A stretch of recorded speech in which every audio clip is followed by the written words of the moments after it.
Hello everyone, welcome back to another intense adventure in the wild. Imagine being alone, deep in the jungle with no shelter tonight.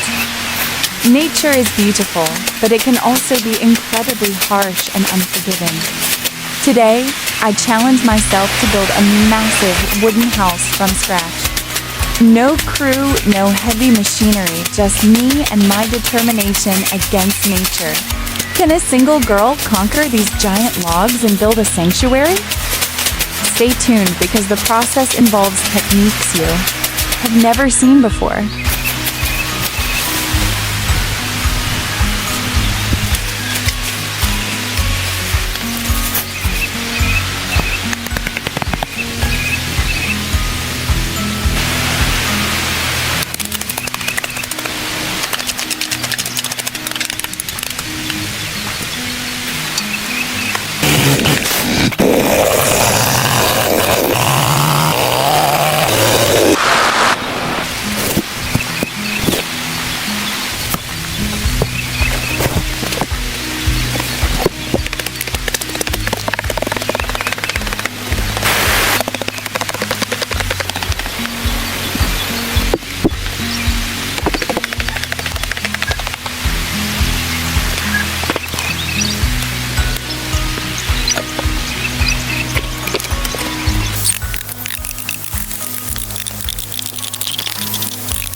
A house is only as strong as its foundation and its joints.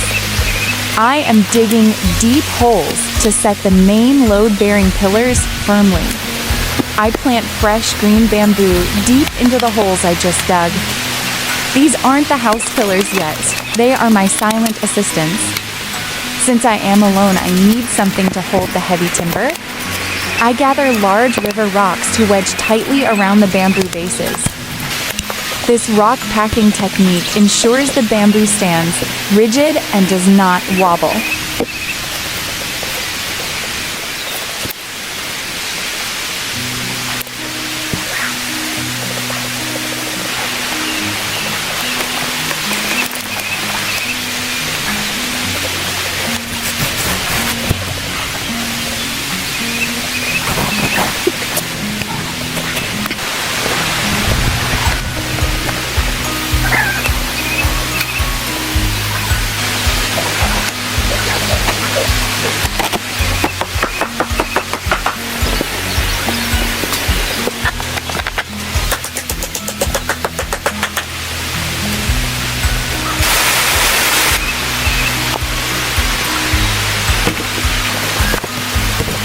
A house is just a box without a porch to welcome guests. I decide to expand the structure by planting 2 extra sturdy pillars. These outer posts must align perfectly parallel with the main house frame. If they are crooked, the entire roof line will be visibly twisted. Now comes the tricky part, connecting the new posts to the old. The main house is already fixed, so I cannot move it anymore. I have to chisel the connecting beams with absolute millimeter-level precision.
The two sides meet at the peak, leaving a vulnerable open gap.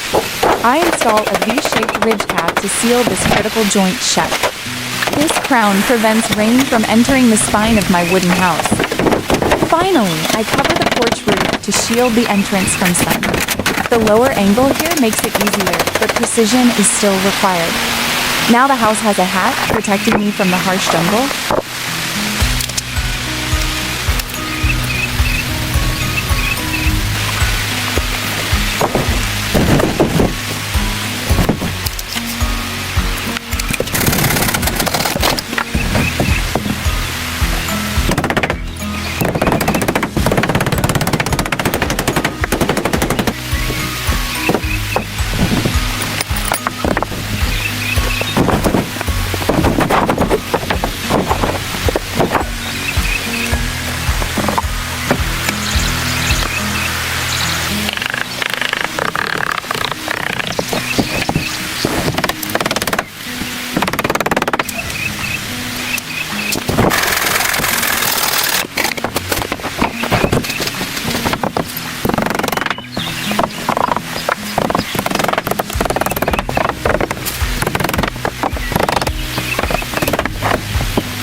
I leave a tiny hair-thin gap between boards to allow for wood expansion. At the edge of the house, the boards stick out unevenly like jagged teeth. I snap a chalk line to mark a perfectly straight cutting guide. Sawing off the excess wood is satisfying instantly, cleaning up the house's profile. Finally, I sweep away the mountain of sawdust to reveal my beautiful new floor. The house is no longer a construction site. It is starting to feel like home.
Back at the sanctuary, I mount the electrical panel on the main pillar. Wiring the socket requires dry hands and focus. Safety comes first. I screw in a simple LED bulb and flip the switch nervously. Let there be light, a modern miracle deep in the ancient forest. With the shelter bright, I step outside to build a temporary campfire. Using wood shavings from the construction, the fire roars to life quickly.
The stairs are done.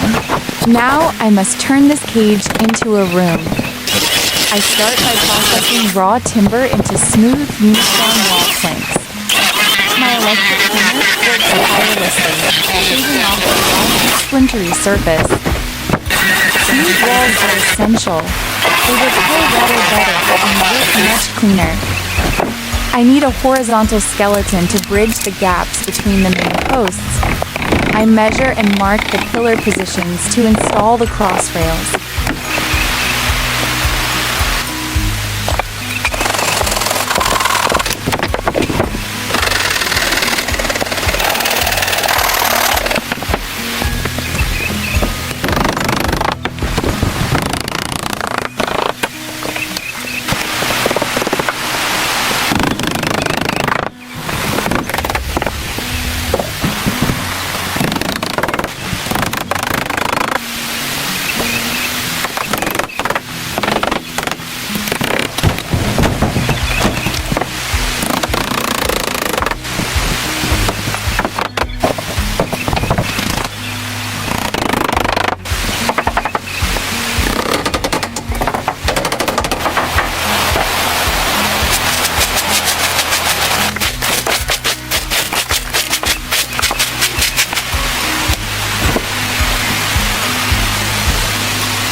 Now I measure and cut the vertical timbers to form the door frame.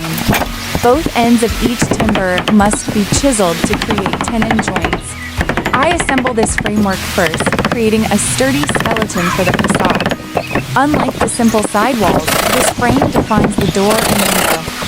I intentionally leave large rectangular gaps open within the wooden grid. One gap is for the main entrance, the other for a window.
Now I lift the entire railing section and position it between posts. It is a tight friction fit. I must use a hammer to drive it. The frame slides into the mortise holes, locking securely in place. I secure the joints with long nails to prevent any future wobbling. I repeat this process for both the front view and the side view. The house now has a defined border, looking elegant and finished.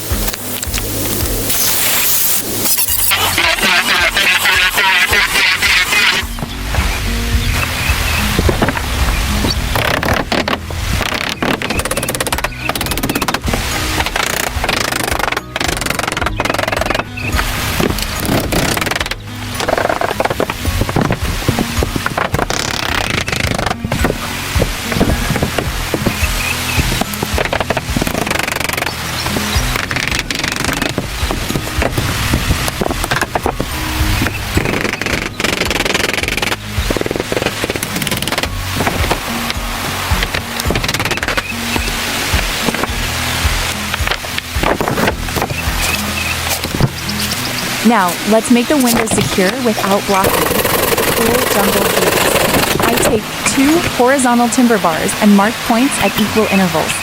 Using my electric drill, I bore deep, clean holes into the wood. I prepare a pile of round wooden ballast, sand it smooth and straight.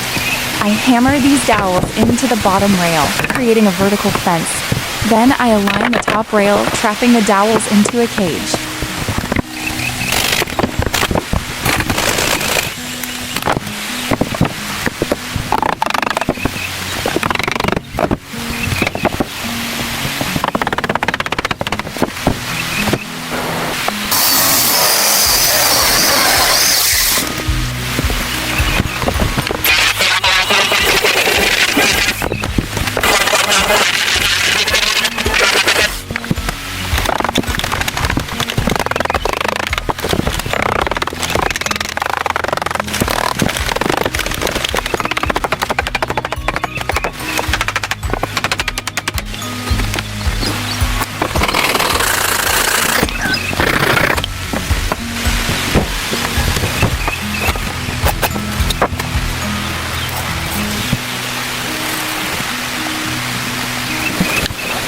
Using a chisel, I carve shallow rectangular recesses into the hard wood.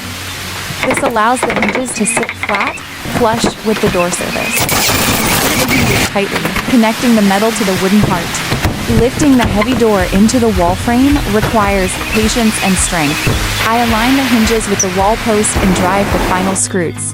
The door swings open smoothly and closes with a solid, reassuring thud.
I cut a second piece of black cardboard into a parallelogram shape.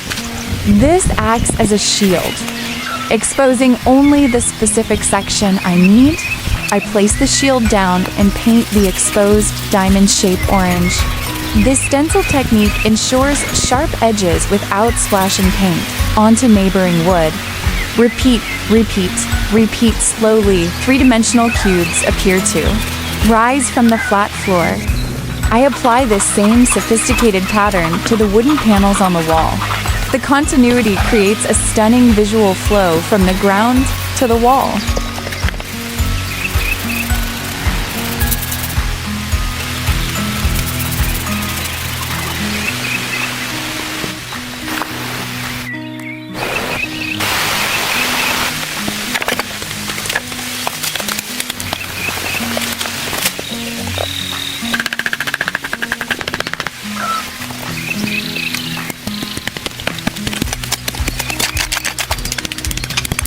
I harvest 2 fresh, massive logs to serve as the new outer posts.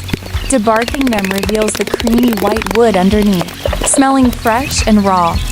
I carve deep, square mortises into the hard, vertical house posts.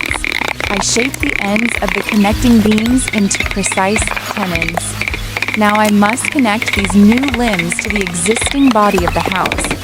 I measure and mark connection points on the main house's side pillars. Chiseling into the finished painted pillars feels scary. One mistake ruins the look.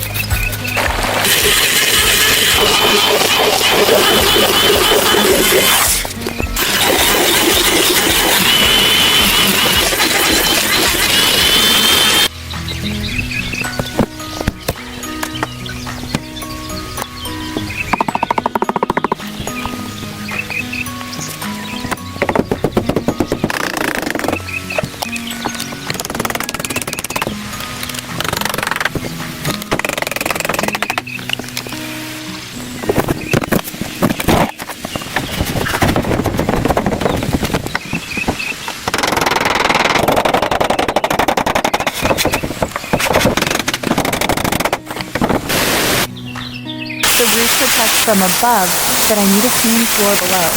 I install sturdy floor joists, spacing them closely to support heavy loads. The kitchen floor must be strong enough to hold me. Firewood and the stove. I cut a stack of raw timber planks to the exact width required. My electric planer runs over each board, peeling away the rough layers. A smooth kitchen floor is vital. It makes sweeping away food scraps easy.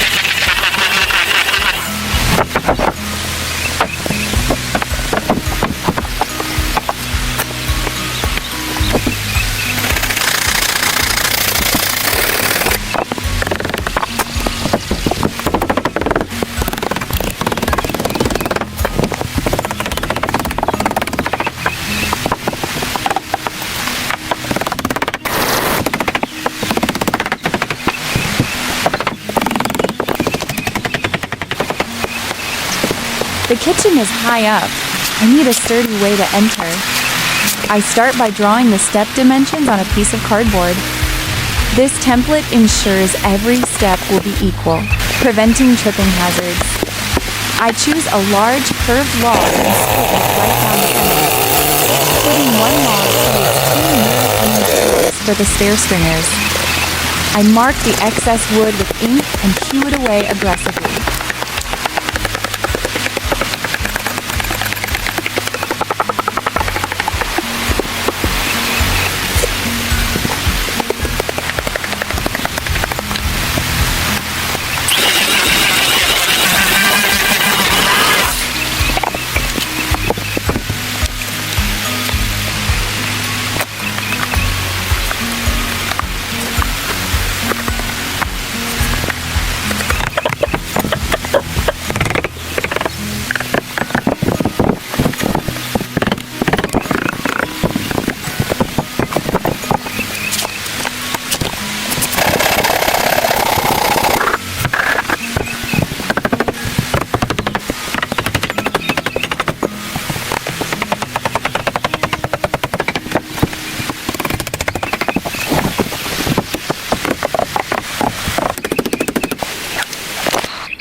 A kitchen in the wild needs a specific design, half closed, half open.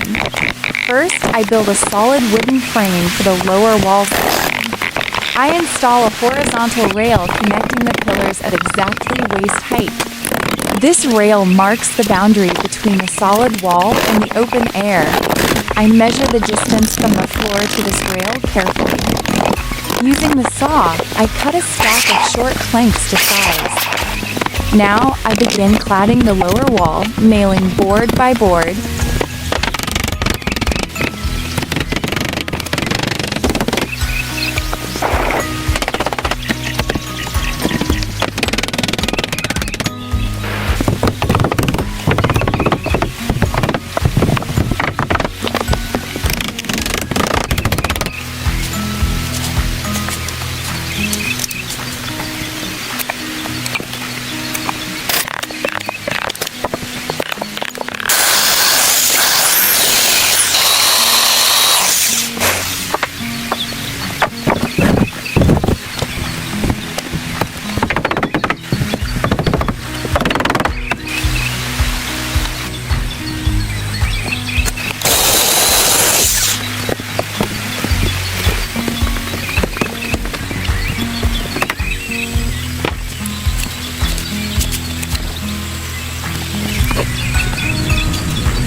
I draw the exact dimensions onto a piece of old cardboard first.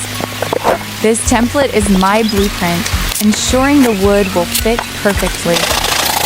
Using the saw, I cut planks to assemble a deep rectangular box. I install horizontal dividers, creating 3 separate compartments for organizing my supplies. Now, I lift the heavy wooden unit and push it into the gap. It slides in snugly, fitting the wall frame like a hand in a glove. I drive long nails through the side of the box into the pillar.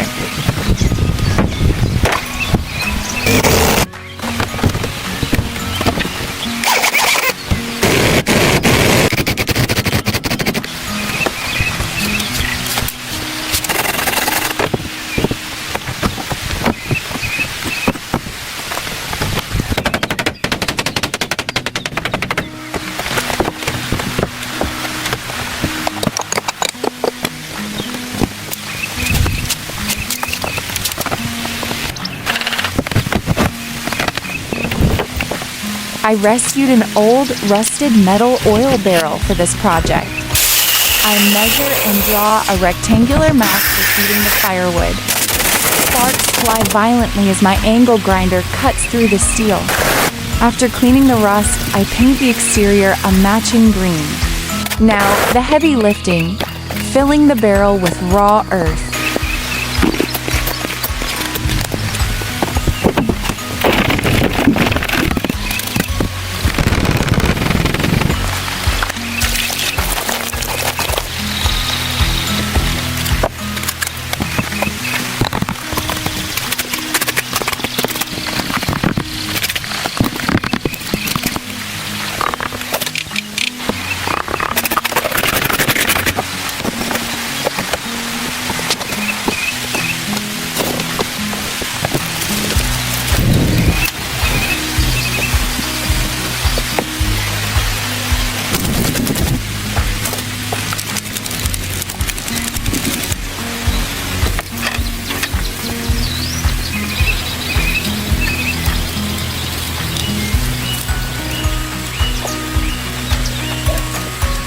No tables, no chairs, just me and the wood I smoothed. I spread a traditional patterned reed mat directly onto the porch floor. Sitting cross-legged connects me to the house I built with my hands. The fish skin is crispy and smoky. The meat is tender and sweet. Eating simply like this amidst nature feels more luxurious than any restaurant. From a wild forest patch, a yellow sanctuary has risen. I have conquered the heavy logs, the rain, and my own exhaustion. But the jungle is never truly tamed. Challenges are always coming. How will this house hold up against the fierce storms next season? There is still much to do, a garden, a fence, maybe more. Thank you for watching this labor of love. Subscribe to join me in the next chapter of wild living. Goodbye for now, from my little yellow house in the big woods.